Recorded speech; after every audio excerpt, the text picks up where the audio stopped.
Hello दोस्तों, बुनियाद education hub में आप सभी का स्वागत है। दोस्तों, जीके के 50 क्वेश्चन है, वेरी इंपॉर्टेंट क्वेश्चन है। हर कंपटीशन के अंदर इस प्रकार से क्वेश्चन पूछे जाते हैं। तो इसमें दोस्तों एक नंबर क्वेश्चन है कि एशिया का सबसे बड़ा उर्वरक संयंत्र कहाँ है। दोस्तों, एशिया का जो सबसे बड़ा उर्वरक संयंत्र है वो सिंदरी में है। कहाँ है? तो सिंदरी। तो ये आपको याद रखना, एशिया का सबसे बड़ा जो उर्वरक संयंत्र है वो सिंदरी। सिंदरी कहाँ पड़ता है? तो आपको याद रखना, झारखंड में। सफ़ेद सोना किसे कहते हैं? दोस्तों, सफ़ेद सोना कहते हैं कपास को। कपास एक रेशा है दोस्तों। कपास एक क्या है? आपको याद रखना, रेशा है। ठीक है ना।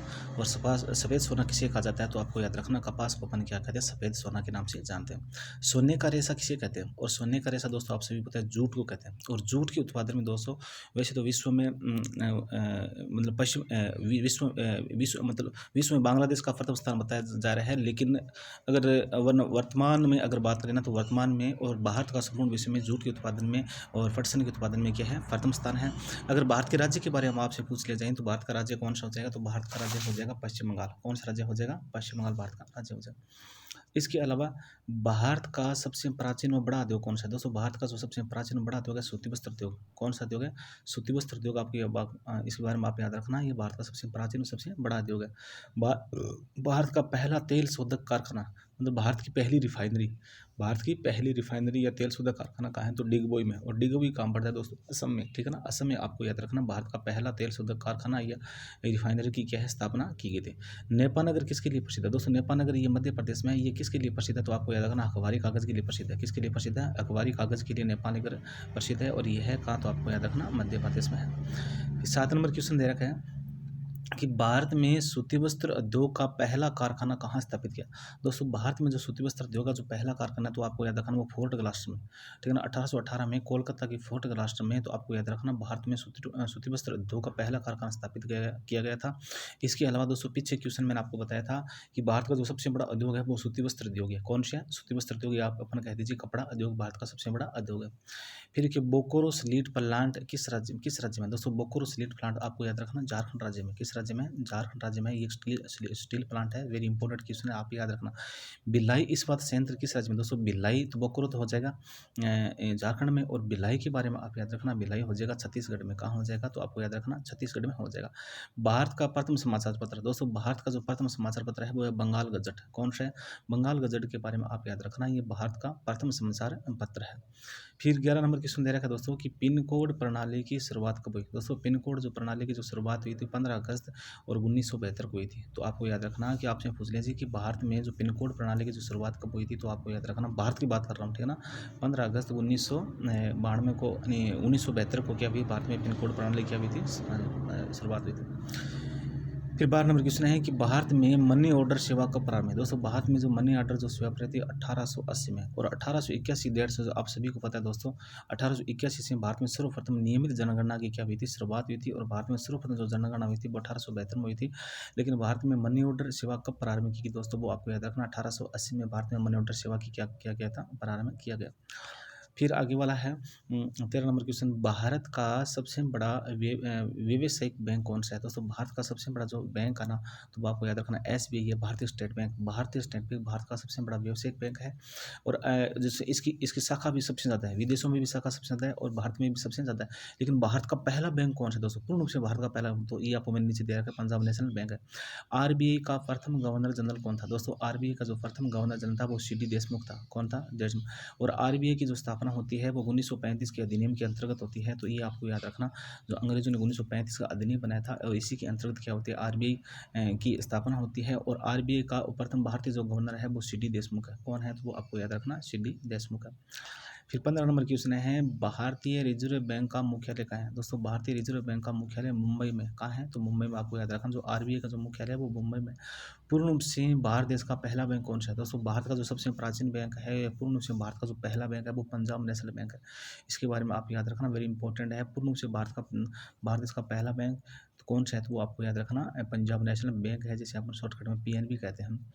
फिर देखिए दोस्तों, 17 नंबर क्वेश्चन देखिए कि थल सेना, वायुसेना, नौसेना का मुख्यालय कहता है। दोस्तों, ये टोटल आर्मी है और फोर्स है या जो नेवी है, इन सभी का जो मुख्यालय है तो वो आपको याद रखना नई दिल्ली में। कहाँ कहाँ है? नई दिल्ली में इन सभी का मुख्यालय। आपसे पूछ लीजिए कि थल सेना का मुख्यालय कहाँ है? तो नई दिल्ली में। वायुसेना का मुख्यालय कहाँ है?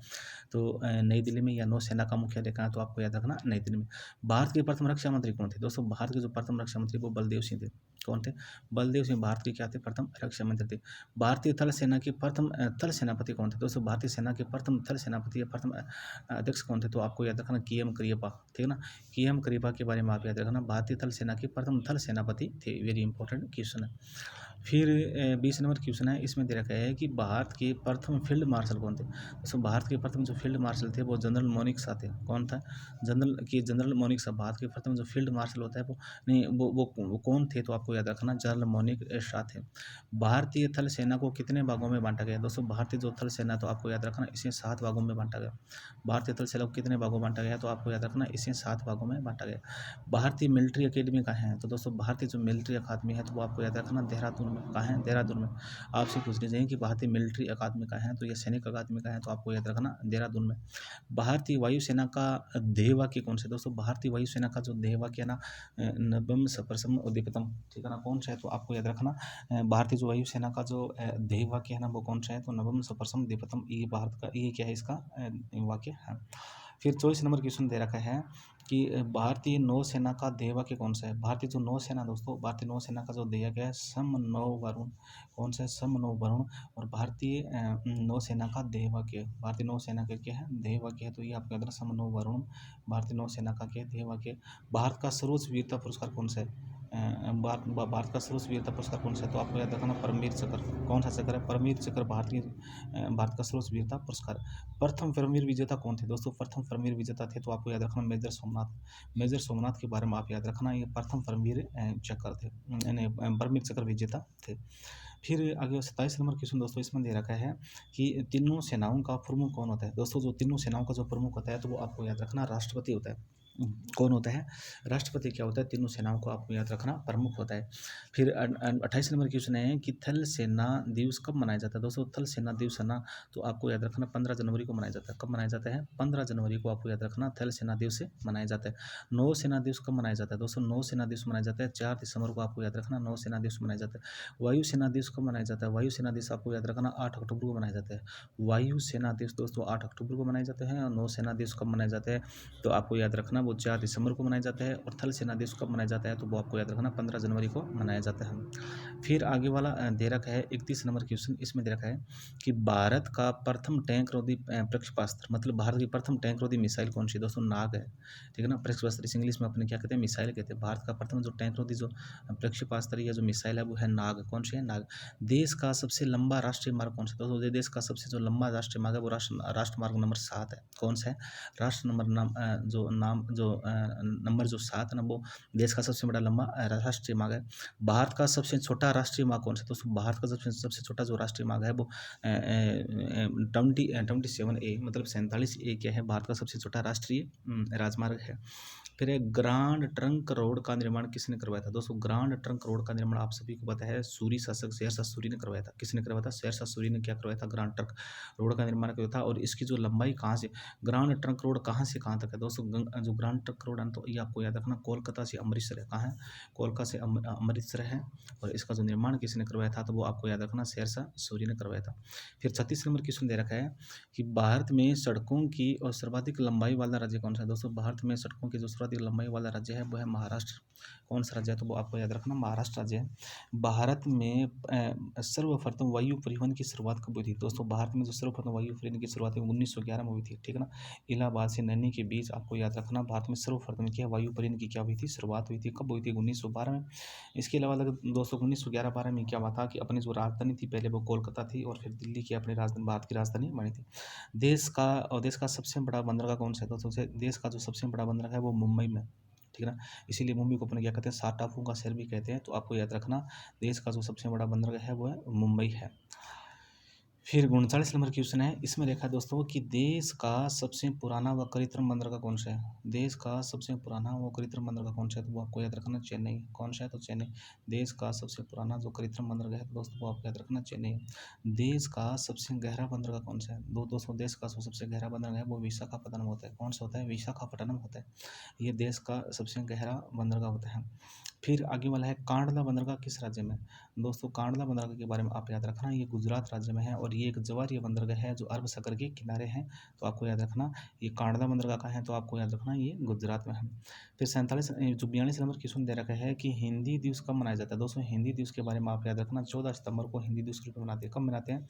14 सितंबर को आपको याद रखना अपने हिंदी दिवस के रूप में मनाते हैं। हिंदी को राजभाषा की मान्यता कब मिली थी? दोस्तों हिंदी के जो राजभाषा की जो मान्यता है तो वो 14 सितंबर को 1949 को मिली थी, ठीक है ना।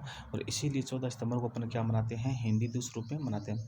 और अपनी लिपि कौन सी? दोस्तों लिपि के बारे में याद रखना, अपनी जो लिपि है वो देवनागरी लिपि है। कौन सी लिपि है? देवनागरी लिपि। फिर 44 नंबर क्वेश्चन है कि संविधान की किस अनुच्छेद के अंतर्गत हिंदी को राजभाषा घोषित किया गया?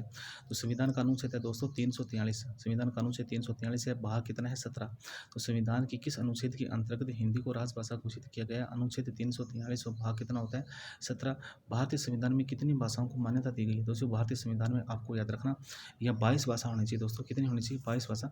लेकिन अपने मूल संविधान में कितनी भाषाएं? दोस्तों मूल संविधान में 14 भाषाएं। मूल संविधान में कितनी है? 14 भाषाएं हैं। लेकिन यहाँ कितनी होनी चाहिए? तो यहाँ आपको याद रखना यहाँ होनी चाहिए 22, यहाँ होनी चाहिए 22 भाषा होनी चाहिए, ठीक है ना।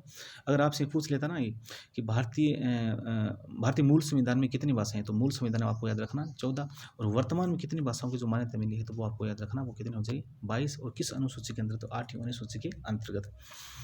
फिर देखिए दोस्तों 46 नंबर क्वेश्चन है कि किस राज्य में अंग्रेजी को राजभाषा का दर्जा दिया है? ठीक है ना।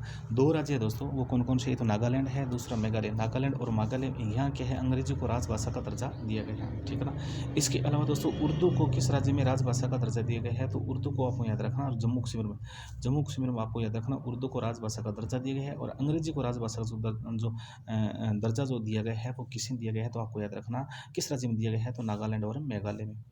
फिर 48 नंबर क्वेश्चन है दोस्तों, इसमें दे रखा है कि भारत के प्रथम राष्ट्र कवि कौन थे? भारत के जो प्रथम राष्ट्र दोस्तों मैथिली शरण गुप्त कौन है? मैथिली शरण गुप्त को अपन क्या कहते हैं? भारत के प्रथम राष्ट्र कवि मानते हैं, ठीक है ना। या भारत का प्रथम राष्ट्रपति कहते हैं, नहीं प्रथम राष्ट्र कवि कहते हैं। फिर देखिए दोस्तों आधुनिक युग की मीरा किसे कहते हैं? दोस्तों आधुनिक युग की जो मीरा है वो महादेवी वर्मा, ये बहुत बड़ी राइटर थी या लेखिका थी, ठीक है ना। और इसे अपन क्या है? आधुनिक युग की मीरा के नाम से भी जानते हैं। विश्व का आदि काव्य कौन सा? दोस्तों विश्व का जो आदि काव्य है वो रामायण है। और सबसे बड़ा जो महाकाव्य कौन सा है दोस्तों? सबसे बड़ा महाकाव्य महाभारत है, सबसे बड़ा, ठीक है ना। तो आपको याद रखना विश्व का आदि काव्य तो रामायण है और विश्व का सबसे बड़ा जो महाकाव्य है वो महाभारत है। और रामायण की रचयिता आपको याद रखना वाल्मीकि है और महाभारत की रचयिता कौन है? तो वो आपको याद रखना वेद व्यास है। ये देखिए दोस्तों 50 क्वेश्चन अपने कंप्लीट हो गया। जीके क्वेश्चन है, वेरी इंपॉर्टेंट क्वेश्चन थे, ठीक है।